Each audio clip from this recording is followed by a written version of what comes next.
Hello students, welcome to my channel. I am Rashmi, your maths teacher. तो इस video में हम स्टार्ट करें एक्सरसाइज 2.5 का क्वेश्चन नंबर 8। तो 3 पार्ट हम इसके सॉल्व कर चुके हैं, 4th और 5th पार्ट हम यहाँ पे सॉल्व कर रहे हैं। तो आपने 3 पार्ट अगर सॉल्व कर लिए हैं तो ये भी आप इजीली सॉल्व कर पाओगे, क्योंकि अभी आपको इनका बेसिक समझ में आ गया होगा कि इसके किस तरह से आपको फैक्टर्स बनाने हैं। तो 4th पार्ट लेते हैं पहले। तो आप यहाँ पे देख रहे हो, ये आपको क्यूब की फॉर्म में दिख रहा है, ये क्यूब की फॉर्म में दिख रहा है। तो क्यूब जहाँ पे आपको ए क्यूब और बी क्यूब की तरह अगर आइडेंटिटी दिखे, या ए क्यूब या बी क्यूब की तरह आपको टर्म दिखे, तो इसका मतलब वहाँ पे ए माइनस बी का होल क्यूब लग रहा है, क्योंकि ए माइनस बी का होल क्यूब में ही इस तरह से 4 टर्म आती है। क्योंकि आपने एक और आइडेंटिटी दिखी ए क्यूब प्लस बी क्यूब, लेकिन वहाँ पे 2 ब्रैकेट सोल्यूशन होता है। तो यहाँ पे जब भी आपको ए क्यूब और बी क्यूब दिखे, यानी कि ये हमारी आइडेंटिटी यूज हो रही है यहाँ पे एक्स माइनस वाई का होल क्यूब। तो यहाँ क्योंकि क्वेश्चन में ए बी है, तो आइडेंटिटी में आपको दूसरा वेरिएबल लेना है। तो एक्स माइनस वाई का होल क्यूब आपका यहाँ पे क्या होता है, फर्स्ट टर्म का क्यूब, वही 1 3 3 1 से याद रखना है। फिर आपका यहाँ पे हो जाएगा लास्ट टर्म का क्यूब, फिर अगेन 3xy लिखना है, 3xy लिखना है, एक बार x का स्क्वायर करना है, एक बार y का स्क्वायर करना है। अब नेगेटिव में जहाँ भी y की पावर आपकी ऑड है तो y की पावर यहाँ ऑड है तो नेगेटिव आएगा, y की पावर यहाँ इवन है तो प्लस आएगा, y की पावर यहाँ ऑड है तो माइनस आएगा। तो इस तरह से आपको यहाँ पे याद रखनी है। अब ये आपको एक्सपांड फॉर्म, यानी कि ये टर्म हमें फाइंड करना, फैक्टराइज फॉर्म हमारी ये होती है, ये एक्सपांड फॉर्म होती है। ये एक्सपांड फॉर्म हमें यहाँ पे गिवन है, पहले आपको इसकी फॉर्म में इसको राइट करना है, यानी 3x square y 3xy square या एक्स क्यूब वाई क्यूब की फॉर्म में इसको लिखना है।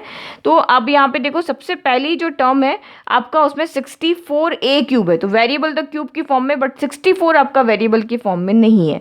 तो 64 क्या फैक्टर बना लो, तो 64 आया सबसे पहले 2 की टेबल में, तो 3 टाइम और 4 आया 2 टाइम, फिर अगेन 2 की टेबल में 1 टाइम और 6 टाइम, फिर अगेन 2 की टेबल में 8 टाइम, 2 की टेबल में 8 आया 4 टाइम, 2 की टेबल में 4 आया 2 टाइम, 2 टाइम और 1। तो अगर आप यहाँ पे देखो, मुझे तो 64 क्यूब की फॉर्म में चाहिए, बट यहाँ पे मुझे क्या मिल रहा है, 2 की पावर 1 2 3 4 5 6, यानी कि मुझे मिल रहा है 2 पावर 6, लेकिन मुझे चाहिए यहाँ पे कि पावर 3 है।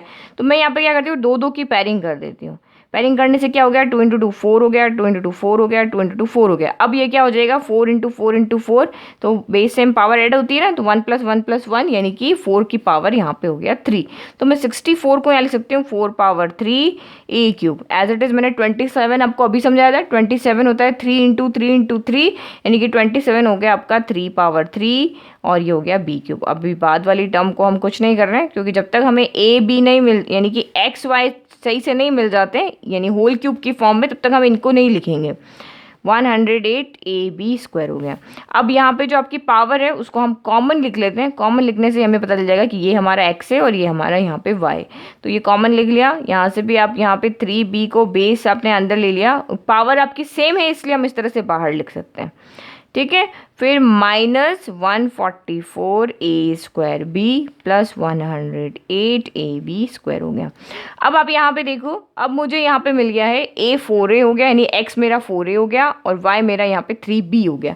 तो मैं इसको इसी तरह से अरेंज करती हूँ। तो a क्यूब यानी x क्यूब यानी 4a का होल क्यूब, फिर माइनस 3x स्क्वायर यानी 4a का स्क्वायर, फिर y यानी 3b, फिर प्लस 3x यानी 4a, क्योंकि मैं इसको इससे कंपेयर कर रही हूँ तो ये मेरा ये टर्म और ये टर्म मेरी सेम है, और ये टर्म और ये टर्म मेरी सेम है, तो ये y हो गया ना होल क्यूब वाला।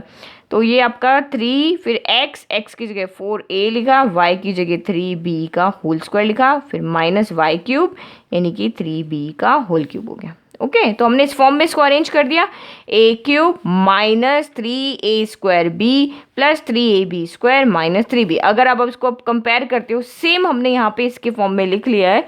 तो अब यहाँ से क्या हो जाएगा, putting x equal to 4a and y equal to यहाँ से हो गया आपका 3b, 4a x हो गया और ये आपका यहाँ पे y हो गया। तो लेफ्ट राइट टर्म्स, हमारी राइट टर्म बिल्कुल सेम हो गई। अब हम इसको फैक्टराइज फॉर्म में यहाँ पे लिख सकते हैं। तो नाउ x माइनस वाई का जो होल क्यूब है, जो फैक्टर फॉर्म है, वो हो जाएगा आपका x की जगह रखो 4a माइनस वाई की जगह हमने रखा 3b और ये होल क्यूब। तब इसके फैक्टर्स कैसे हो जाएंगे, इसी ब्रैकेट को, क्योंकि पावर 3 है, जैसे हमारा यहाँ पे 4 की पावर 3 था, तो 4 की पावर 3 को हम 4 इंटू 4 इंटू 4 लिख सकते हैं। As it is 4a minus 3b की पावर 3 है, तो इसको भी हम यहाँ पे 3 टाइम लिख दें, 4a minus 3b 4a minus 3b और ये हो गया 4a माइनस 3b हो गया। तो ये इसके फैक्टर्स हो गए, यानी कि इस इक्वेशन जो आपको यहाँ पे इक्वेशन गिवन है उसके ये क्या हो गए आपके फैक्टर्स हो गए। नाउ फिफ्थ पार्ट यहाँ देखते हैं, लास्ट पार्ट है इस क्वेश्चन का। तो ये भी क्वेश्चन आपका इसी तरह से a माइनस बी का होल क्यूब का ही फॉर्मूला लगेगा, क्योंकि माइनस है यहाँ पे, 2 टाइम माइनस है 2 टाइम प्लस है, यानी कि वहाँ पे a माइनस बी के होल क्यूब का फॉर्मूला लगेगा। अब ये फैक्टर में है तो आपको टेंशन नहीं करना है, जहाँ पे जो नंबर का फैक्टर है उसको वहीं पे क्यूब की फॉर्म में लिखना है। तो मुझे यहाँ पे क्यूब की 2 टर्म दिख रही है, देखो एक टर्म तो मेरी ये हो रही है क्योंकि p क्यूब से मुझे पता चल रहा है, यहाँ p स्क्वायर है वेरिएबल, तो ये तो मेरी क्यूब की फॉर्म नहीं बनेगी, यहाँ p की पावर 1 है, ये क्यूब की फॉर्म नहीं बनेगी, तो मेरे को 216 को क्यूब की फॉर्म में बनाना है। तो 27 का तो मुझे पता है, 27 तो अभी हमने ऊपर लिखा, 27 3 क्यूब होता है, तो ये तो मेरा हो गया 3 क्यूब p क्यूब हो गया। अब 216 नहीं पता तो 216 के पहले फैक्टर बनाते हैं। 2 की टेबल में आया 1 टाइम, फिर 1 नहीं आता है तो 0 लगा के 16 हो गया, तो ये हो गया 8 टाइम। फिर 2 की टेबल में 5 टाइम और ये आया 4 टाइम। अगेन 2 की टेबल में आया ये 2 टाइम और 7 टाइम।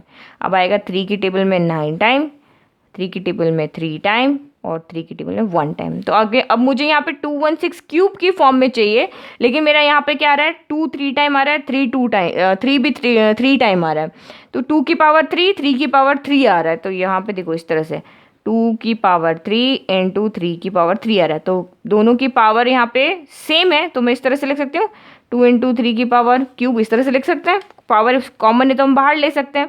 तो 3 इंटू 2 आपका 6 की पावर क्या हो गया, 3 हो गया। और ऐसे नहीं समझ में आ रहा है तो 2 पैरिंग कर लो, 2 3 की पैरिंग कर लो साथ में, तो 2 इंटू 3 6 6 6, यहाँ पे एक बार 6 बना, दूसरी बार 6 बना, तीसरी बार 6, यानी 6 की पावर हो गया 3, तो -1/6 की पावर कितना हो गया 3। तो जहाँ 216 है वहीं पे हमने 6 पावर 3 कर दिया, तो -9/2 p square as it is 1/4 p as it is. तो अभी हमने होल क्यूब की फॉर्म में नहीं लिखा, पहले इसको लिख लेते हैं, 3p का होल क्यूब -1/1 को हम क्या लिख सकते हैं, 1 का क्यूब लिख सकते हैं, तो ये 1/6 का होल क्यूब हो गया, तो -9/2 p स्क्वायर प्लस 1/4 p हो गया। तो मुझे अब यहाँ पे x और y मिल गए हैं, क्योंकि मुझे x क्यूब और y क्यूब है यहाँ पे आइडेंटिटी में, और यहाँ पे भी x क्यूब और y क्यूब हो गया। तो कंपेयर करें तो x इक्वल टू हमारा 3p हो गया और y इक्वल टू मेरा 1/6 हो गया। तो अब इसको उसी फॉर्म में लिखो, तो सबसे पहले a क्यूब, फिर आपका यहाँ पे होता है -3x स्क्वायर यानी कि 3p का स्क्वायर, y तो 1/6 हो गया। फिर आपका प्लस होता है 3x यानी 3p y स्क्वायर, तो ये हो गया 1/6 का स्क्वायर, तो y स्क्वायर है इसीलिए यहाँ पे पॉजिटिव है। फिर माइनस y क्यूब यानी कि 1/6 का होल क्यूब हो गया। तो हमारा राइट साइड बिल्कुल राइट साइड के फॉर्म में हो गया है। तो नाउ हम यहाँ पे कंपेयर करें तो पुट x इक्वल टू आपका आएगा 3p and y equal to यहाँ पे आएगा 1/6 हो जाएगा। तो इसका मतलब हमें लेफ्ट साइड फैक्टराइज फॉर्म लिख सकते हैं। तो दिस एम्प्लाइज आपकी राइट साइड हो जाएगी यहाँ पे x माइनस वाई का होल क्यूब। तो x की जगह x पुट करो, y की जगह y पुट करेंगे, तो ये हो गया 3p माइनस 1/6 का होल क्यूब हो गया। अगेन आप इसको फैक्टर फॉर्म में लिख लो, 3p माइनस 1/6, 3p माइनस 1/6 और ये भी हो गया 3p माइनस 1/6। तो बहुत सिंपल है, दो ही आइडेंटिटी थी जिसके अकॉर्डिंग हमने सॉल्व किया। पैटर्न आपका सॉल्यूशन का सेम ही रहा, सिर्फ प्लस माइनस आपको यहाँ पे देखना है, तो वही चीज़ें। बाकी सॉल्यूशन आपका नंबर्स को जैसे अरेंज करने का है, टर्म जैसे यहाँ बनाने का है, राइट साइड को अब इसी आइडेंटिटी की फॉर्म में लिखने का है, तो वो पैटर्न आपका यहाँ पे बिल्कुल सेम रहा। तो आई होप आपको ये पूरा ही क्वेश्चन 8th क्वेश्चन जो है आपको पूरा अच्छे से समझ में आया, कैसे आप क्यूबिक इक्वेशन का एक्सपांड फॉर्म, यहाँ पे क्यूबिक जो आपकी आइडेंटिटी है उसका एक्सपांड फॉर्म आपको गिवन है और आपको उसका फैक्टराइज फॉर्म कैसे लिखना है। तो आई होप आपको, अगर आपने क्वाड्रेटिक वाला अच्छे से सॉल्व किया है या फिर वो a प्लस बी प्लस सी के होल क्यूब वाला अच्छे से सॉल्व किया है, तो ये भी आपको अच्छे से समझ में आया होगा। तो इन तरह के क्वेश्चन को आप क्या करो, प्रैक्टिस अच्छे से करो। अच्छे से प्रैक्टिस करोगे तो आप भूलोगे नहीं। अच्छे से दूसरे रेफरेंस बुक से सम लेकर आओ, वहाँ से उसको सॉल्व करो, तो आपको कोई डाउट नहीं रहेगा। आपको खुद से प्रैक्टिस करोगे तो आपका कहीं पे भी कोई कन्फ्यूज़न नहीं रहेगा। तो आप स्क्रीनशॉट लेके उनको नोट डाउन कर लो और उनको अच्छे से प्रैक्टिस करो। लेकिन अगर अभी भी उसके बाद कोई डाउट रह जाता है तो फिर आप मुझे कमेंट बॉक्स में कमेंट करके पूछ सकते हैं। Thank you.